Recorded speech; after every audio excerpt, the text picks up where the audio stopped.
Part of this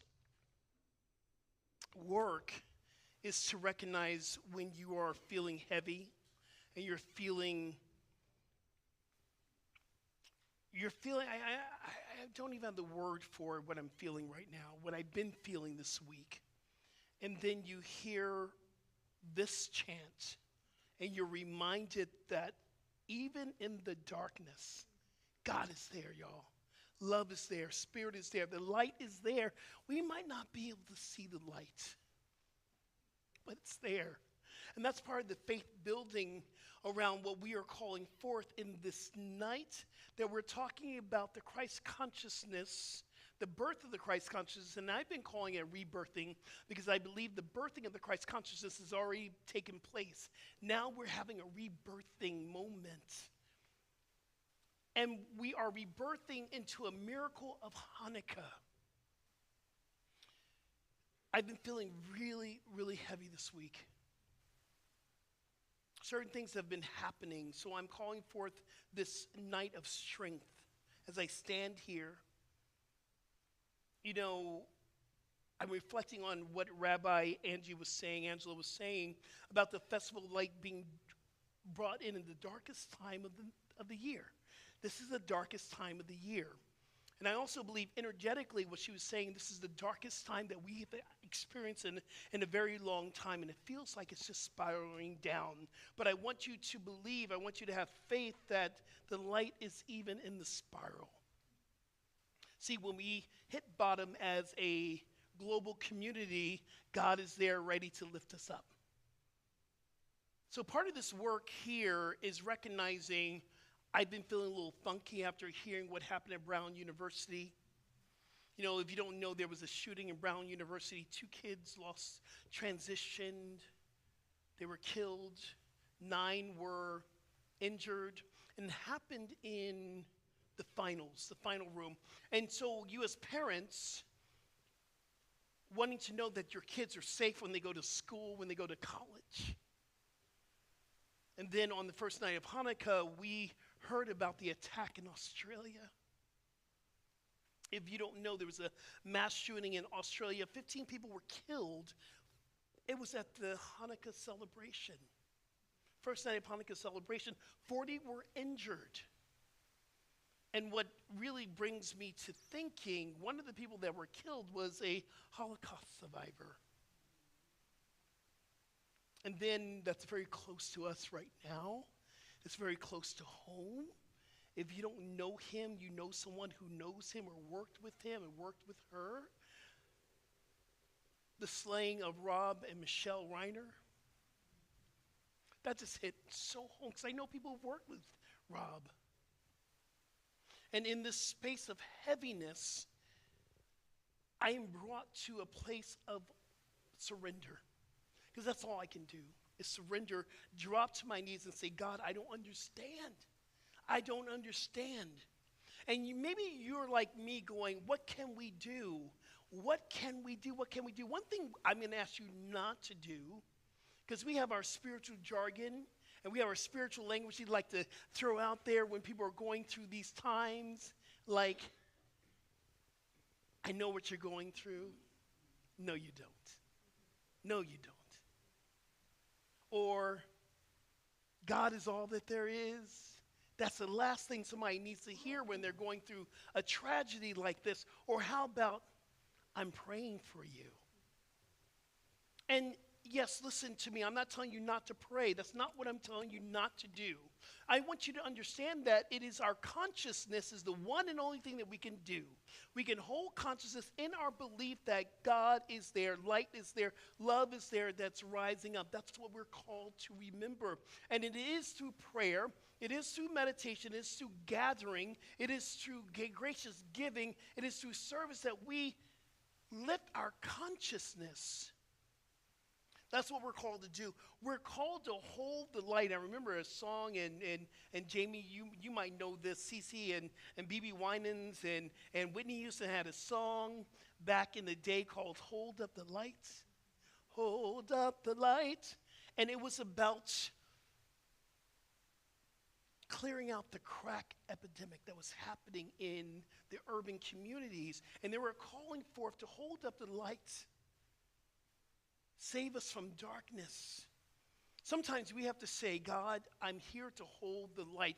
This is what our sister Heather was talking about. I am the light. I am the love, and I'm going to love you even in these times that feel so dark.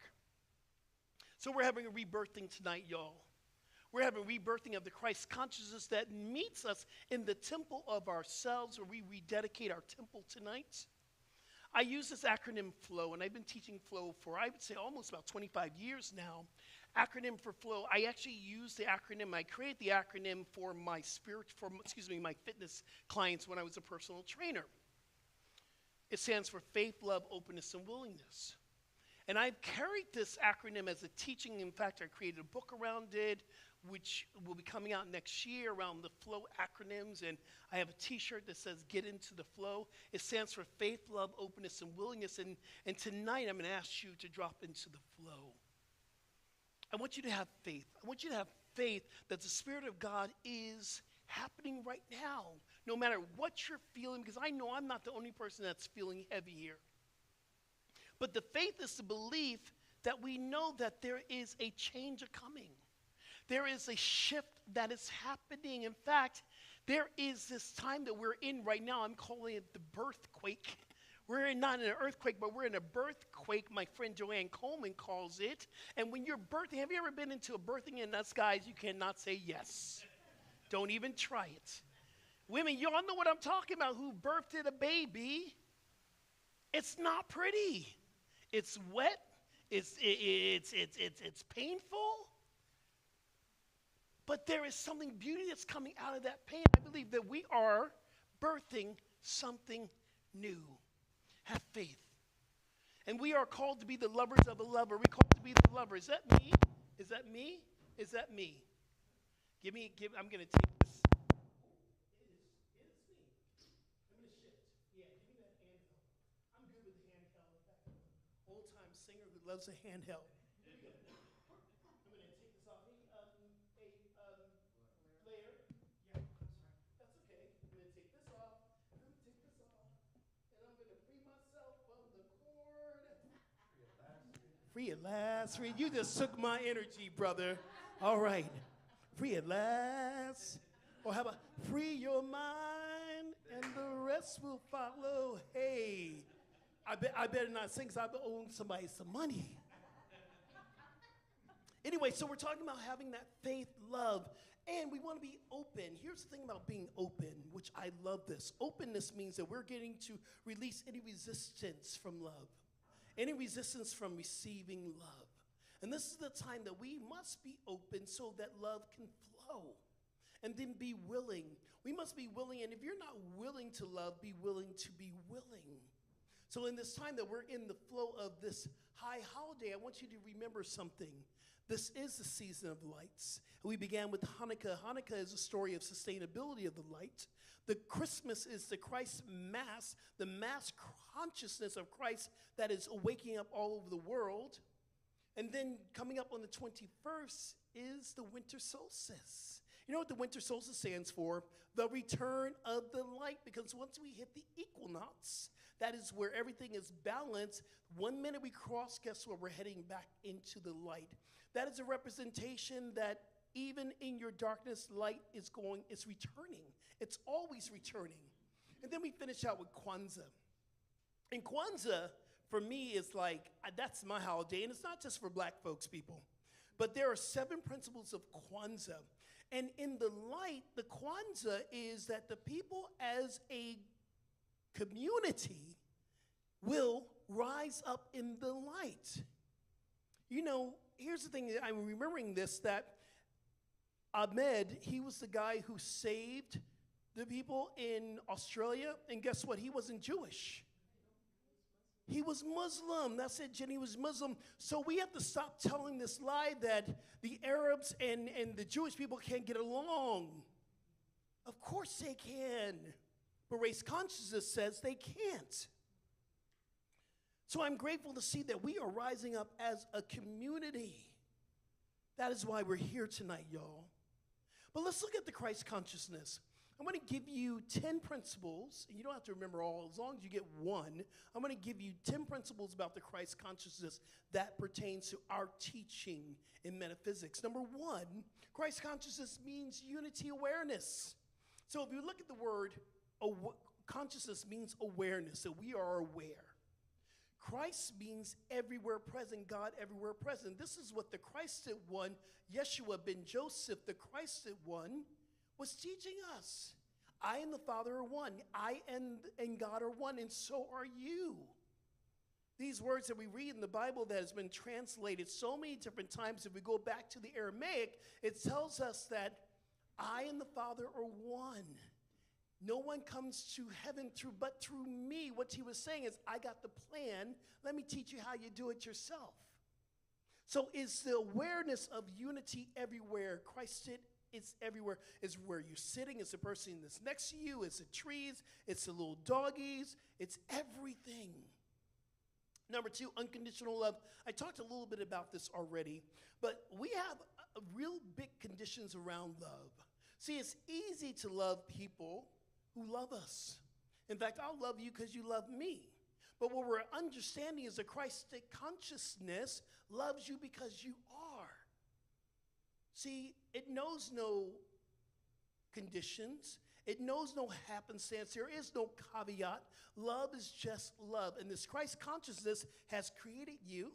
It's created me. It's created this building. It created all the trees. It created everything. Number three, inner authority.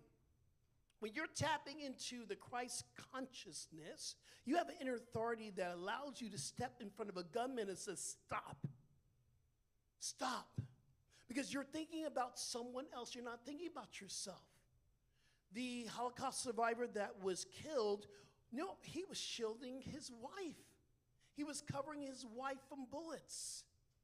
Christ consciousness. The authority to stand up to government officials and saying, you know, this is not it.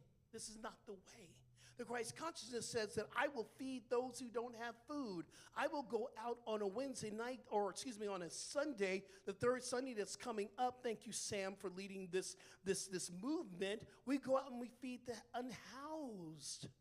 This is the power of the Christ consciousness for us to do this. Compassion in action. I believe the call for this world is more compassion, yes? More love, yes? More kindness, yes? This is the call forth of the Christ consciousness for us to show each other more love, more compassion. Peace being, and I wrote peace being for a reason, because a lot of us are in this mode of doing, because we're going shopping. Thank you, Jenny, for asking us to slow down. We're shopping, we're going to Christmas parties, we're doing things, we're do. We are not human doers, y'all, we're human beings. So how are we being peace? How are we being joy? How are we being love? How are we being prosperity, infinite possibilities? How are we being? See, there's nothing you got to do. You just have to be aware that you are it. That is consciousness. Christ consciousness says that we are spiritually mature.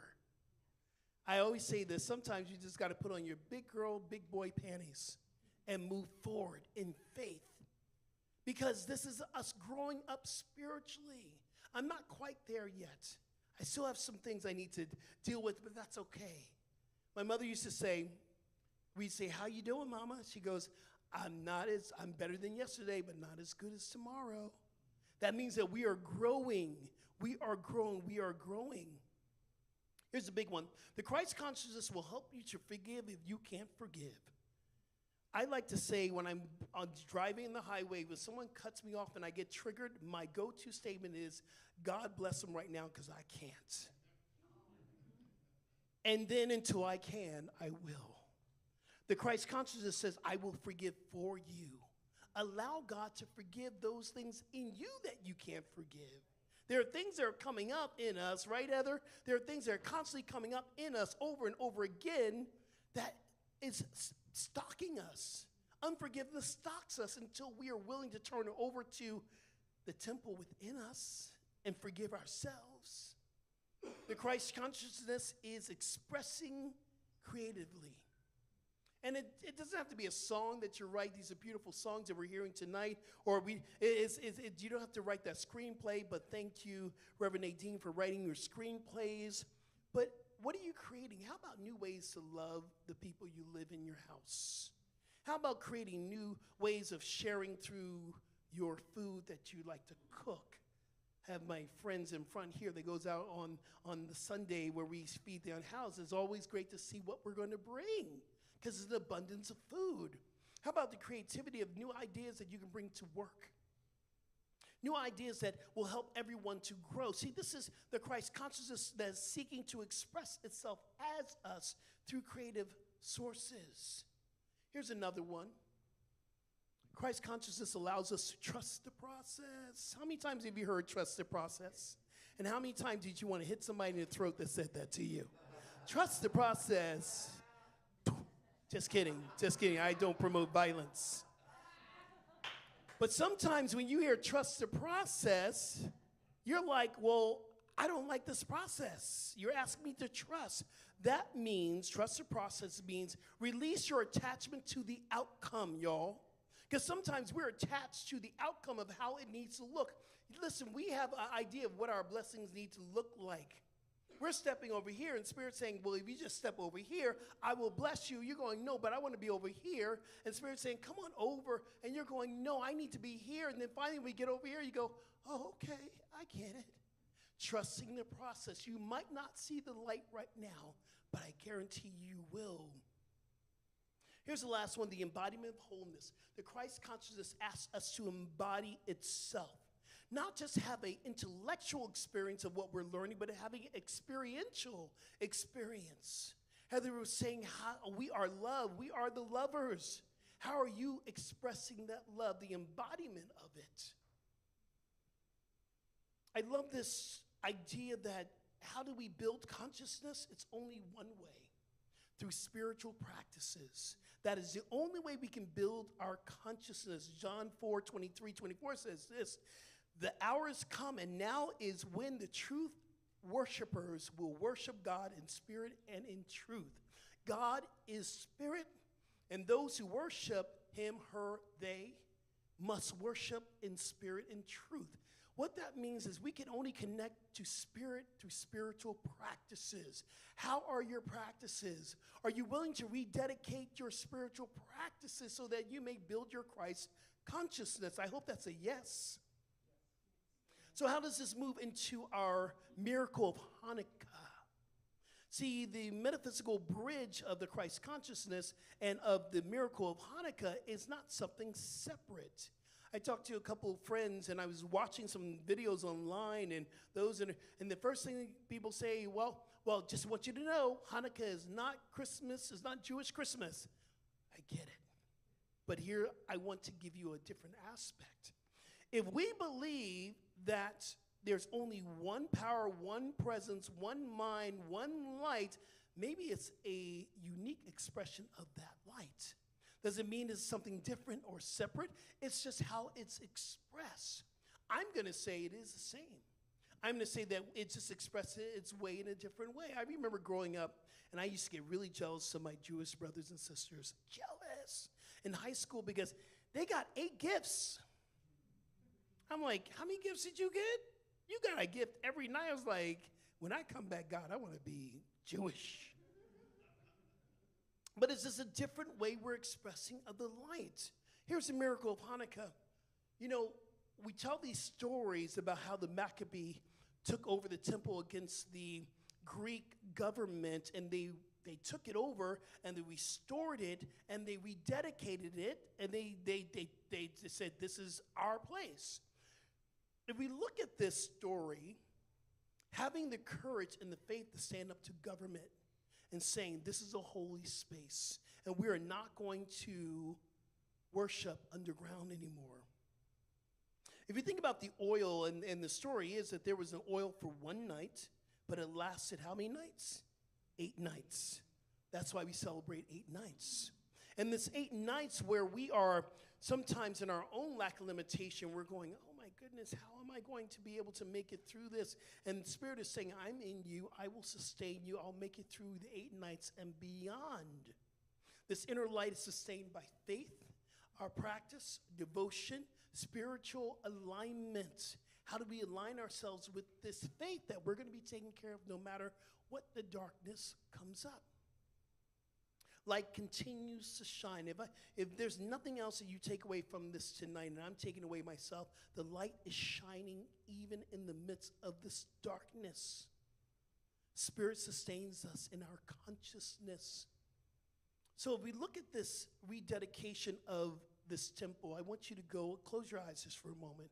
I want you to go within. Because our body is the temple of God. I want you to ask Spirit, show you what is being called to be restored, to be rededicated. Is it your practice with your body temple? Is it your relationships? Is it your spiritual practices? What is coming forth as a calling to be restored? Maybe you're thinking. Let's open up the eyes. I want you to hold on to that thing that Spirit showed you. So in this time that we are rededicating, we have to get clear of where it is that we want to be and where it is that we want to be the light. And we were singing Sanctuary, and then I was listening to Heather sing, and I was sitting there going, God, show me the light and how you want me to shine. What do you want me to do? How do you want me to go forth? How do you want me to shine? Because sometimes I don't know how to do it, and I don't know what to do. But there's a call on my life, and it is the oil, the Holy Spirit, that's guiding me, that's teaching me how to show up as Rev Skip on this world, how to show up, how to be the lights. What I love about this, and we're going to bring this together in the Hanukkah and the miracle and the Christ consciousness, baby Yeshua was born in a manger, little baby Yeshua, born in a manger where the animals were. It's the representation of the Christ consciousness being born in humanity. Think about the small little bit of oil and what it did. It shifted a whole entire nation. Little tiny things, a little seed that's within you is ready to expand to shift this planet. We think about this. Hanukkah prepares this inner temple, and Christmas or Christmas reveals how it to be born on this planet. See, it's all together. It all comes together. The 8 candles, which I've learned, and I've talked to a couple of my Jewish friends, is some people follow this, some people don't, but this is in my own study, and again, I am just, I'm giving from my heart of what I've studied. The first night is faith. Second night is courage. Third night is devotion. Strength is the 4th night. Perseverance is the 5th night. Wisdom is the 6th night. 7th night is joy. 8th night is illumination. What I love about this, the middle candle is called the Shamash. Did I say that right? Shamash. It is a candle that lights all of the different candles. And this Shamash is giving us the permission to light the candles to ignite love all over the planet. We are called to be that light. It's the divine source that's within us. I want to leave you with this little blessing. I wrote this, so I really want to bring this into this experience. Go ahead and close your eyes. I wrote this, beloved ones, as we celebrate this sacred festival of lights, I invite you to take a breath and remember the flame within you.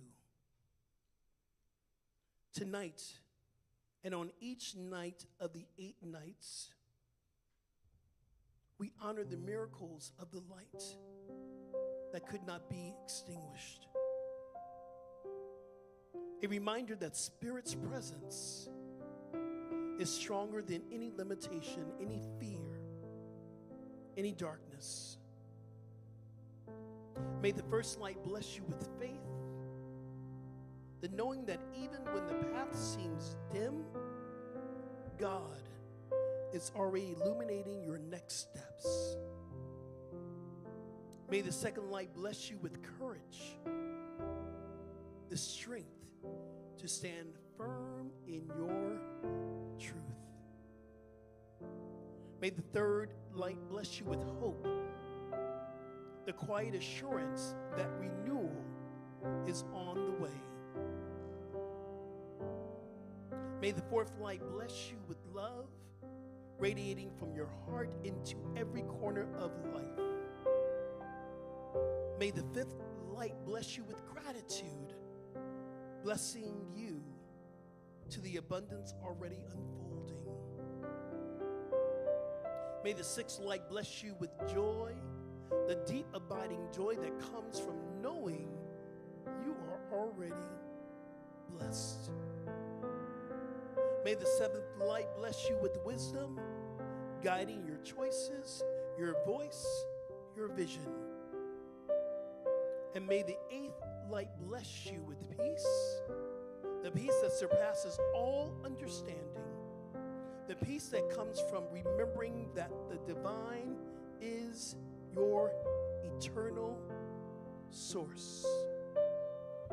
May this light remind you, you are the light that is sacred. You are the light that is resilient. You are the light that is needed.